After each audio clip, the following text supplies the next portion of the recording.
খালি কবরে যাও, মুনকার আর নেকির যখন আসবে চোখগুলো হবে নীল রঙের চোখ, ভয়ঙ্কর। কেমন চোখ ভাই?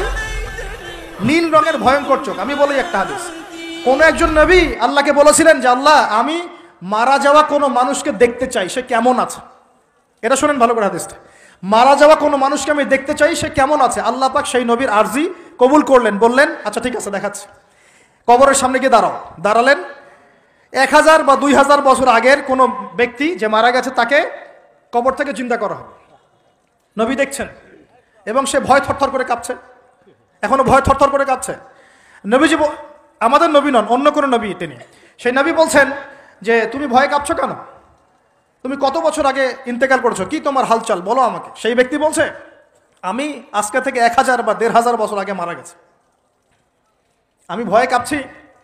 যখন আমি মারা যাচ্ছিলাম, মালাকুল মউত যে আকৃতি নিয়ে আমার সামনে এসেছিল, ওই আকৃতি আমি এখনো ভুলতে পারি না, তাই দেখে আমি থরথর করে কাঁপছি। তিনি বলছেন যে আমি 1500 বছর হয়ে গেছে আমার মউতের, কিন্তু আমার দেহ থেকে এখন পর্যন্ত রূহ কবজ করার যে কষ্ট, এই কষ্ট এখনো যায় নাই। আর এই সব দুর্নীতি করে আর অন্যায় করে মানুষের সম্পদ আত্মসাৎ করে অন্যের উপর অত্যাচার করে আমরা ভাবছি যে আমরা কালকে আমাদের মাঠে পার পেয়ে যাবো।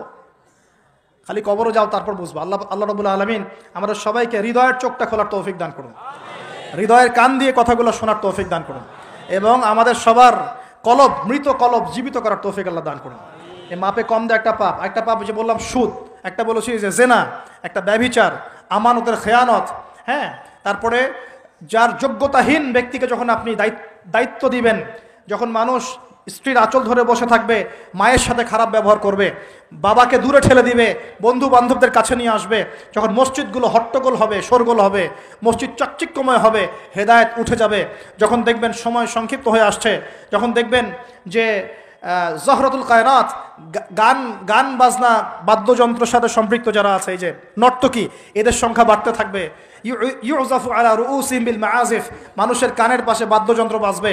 মানুষ যখন এই যে মদকে হালাল মনে করবে, শুরিবাতিল খমর, মদ যখন মানুষ খাওয়া শুরু করবে, জেনাকে হালাল মনে করা শুরু করবে, হ্যাঁ, যখন মানুষ আত্মীয়তার সম্পর্ক নষ্ট করা শুরু করবে, এই যে যত রকম পাপ আপনি দেখছেন যা আমাদের এই সমাজগুলোতে চলছে, এগুলো যখন চলতে থাকবে, তখন আল্লাহর পক্ষ থেকে এই যে আসমানি গজব, জমিনের বালা, এই ভূমিকম্প বলেন, জালজালা, মহামারী, হ্যাঁ, আপোষের মারামারি, হত্যা, রাহাজানি, এই যে আপনার আর কি বলবো, আর কি আছে, এই যে আকৃতি বিকৃত হওয়া, ভূমি ধসে যাওয়া, আসমানের গজব, মহাপ্লাবন, জলোচ্ছ্বাস, বন্যা ইত্যাদি, যে পাপগুলোতে আল্লাহ পাক বিভিন্ন জাতিকে ধ্বংস করেছেন, এই সমস্ত আযাব আল্লাহর পক্ষ থেকে একটা একটা করে আসতে থাকবে, একটা একটা করে।